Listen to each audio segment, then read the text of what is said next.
اور عبادت خانے تک پہنچ گیا جہاں وہ رہب عبادت کیا کرتا تھا۔ وہاں پہنچ کر بادشاہ زور سے چیخا تو عابد نے اس کو جواب دیا۔ بادشاہ نے عابد سے پوچھا کہ فلاں کی بیٹی فلاں کہاں ہے؟ عابد نے کہا یہی میرے پاس موجود ہے۔ بادشاہ یہ سن کر عابد سے کہنے لگا اس کو کہو کہ وہ میرے پاس آئے۔ بزرگ نے کہا وہ مر چکی ہے۔ یہ سن کر بادشاہ کہنے لگا جو کہ وہ زنا کے لیے رضامند نہیں ہوئی تھی کہ تو نے ایک جان کو قتل کر دیا جس کو اللہ تعالیٰ نے حرام قرار دیا ہے۔ پھر بادشاہ نے غضبناک ہو کر اس عبادت خانے کو گرا دیا اور عابد کی گردن میں زنجیریں ڈالی اور اسے گھسیٹنے لگا، اور عورت کی لاش کو وہاں سے اٹھا دیا گیا اور اس عبادت خانے کو گرا دیا گیا۔ اس وقت لوگوں کا دستور تھا کہ زانی کو آرے کے ساتھ چیر دیا کرتے تھے۔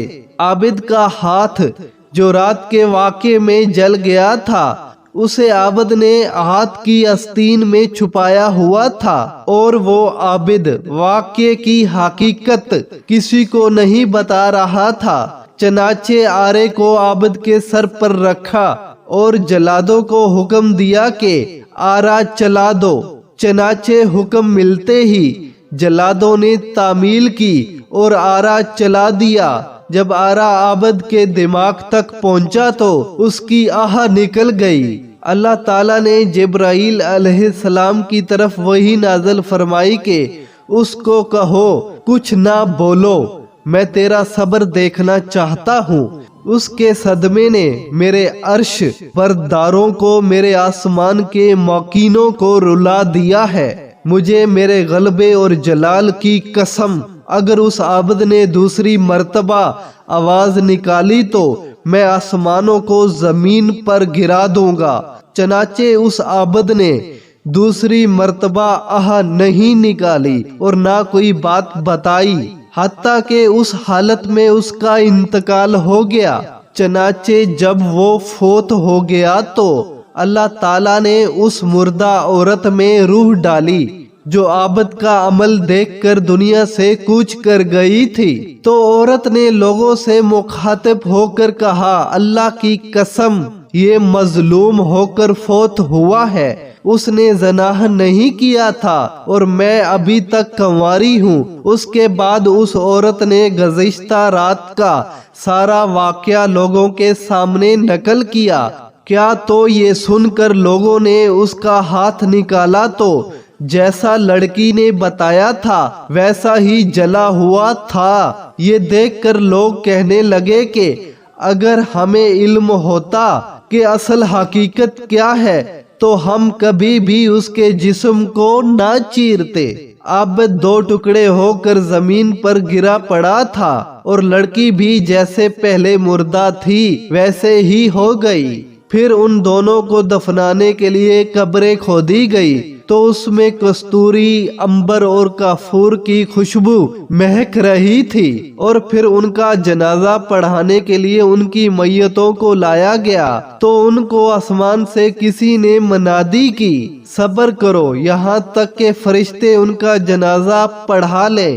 اس کے بعد لوگوں نے ان کا جنازہ پڑھایا اور دفن کر دیا۔ پھر اللہ تعالیٰ نے ان کی قبر پر چنبیلی کو اگایا اور لوگوں نے ان کی قبروں پر تختہ دیکھا جس پر لکھا ہوا تھا کہ شروع اللہ تعالیٰ کے نام سے جو بڑا مہربان اور رحم کرنے والا ہے۔ اللہ عز و جل کی طرف سے اپنے بندے اور اپنے ولی دوست کی طرف سے میں نے اپنے عرش کے نیچے ایک منبر لگایا اور اپنے فرشتوں کو گواہ بنایا کہ میں نے جنت الفردوس کی 50,000 عورتوں سے اس ولی کا نکاح کیا۔ میں اپنے فرما برداروں اور مقربینوں کو ایسے ہی انعام و اکرام سے نوازتا ہوں۔ سبحان اللہ۔ اس واقعے کو پڑھ کر ایمان تازہ ہو جاتا ہے کہ اللہ تعالیٰ نے اپنے بندوں پر کتنا انعام فرمایا کہ جو اس کی اتباع کرتا ہے اس کے لیے کامیابیاں ہی کامیابیاں ہیں۔ اللہ تعالیٰ کے اس ولی نے دنیا میں اللہ تعالیٰ کی خاطر اپنے نفس کی اتباع نہیں کی، جس کی وجہ سے وہ رب کا مقرب بن گیا۔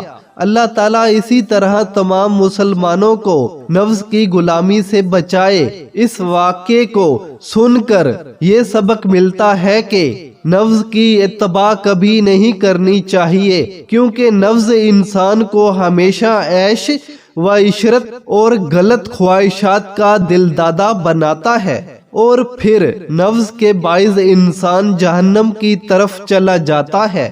نیز آپ اس واقعے سے اندازہ لگا سکتے ہیں کہ زنا پہلی امتوں میں کتنا خبیث اور برا فعل سمجھا جاتا تھا، اور اس کی سزا ان لوگوں نے کتنی سخت رکھی تھی، اور اس عبد نے اپنے جسم کو اتنی شدید تکلیف میں مبتلا کیا، لیکن جہنم کے خوف کی وجہ سے زنا کی طرف نہیں گیا، کیونکہ وہ جانتا تھا کہ جہنم کی ہولناکیاں اپنے اندر کتنی شدت رکھتی ہیں، اور جہنم کی آگ کتنی سخت ہے، جس کے بارے میں اللہ تعالیٰ فرماتا ہے کہ وہ سب سے بڑی آگ ہے، اور حدیث شریف میں ہے کہ تمہاری یہ دنیا کی آگ دوزخ کی آگ کا 70واں حصہ ہے۔ اے مسلمانان عالم، زنا کی شدت اور ہلاکت خیزیوں کا اندازہ قرآن و حدیث اور تاریخ اسلام کے واقعات میں آئے ہوئے ان کھلے اور واضح حکامات کو سن کر ہو جاتا ہے، جس سے ہر مسلمان کو یہ فکر کرنی چاہیے کہ وہ اس گناہ عظیم کا مرتکب ہونے سے بچے۔ اللہ تعالیٰ نے انسان کی ہدایت کے لیے واضح راستے بیان کر دیے ہیں، جن پر چل کر انسان خود کو عذاب علیم، دردناک عذاب سے محفوظ رکھ سکتا ہے۔ بس عقل مند وہی ہے جو گناہوں کی اس خار وادی سے اپنا دامن بچا کر گزر جائے۔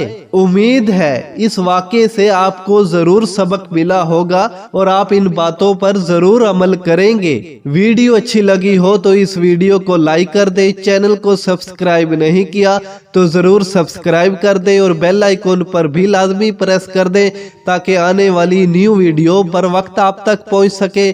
تو ملتے ہیں ایک اگلے واقعے میں، تب تک کے لیے مجھے دے اجازت۔ اللہ حافظ۔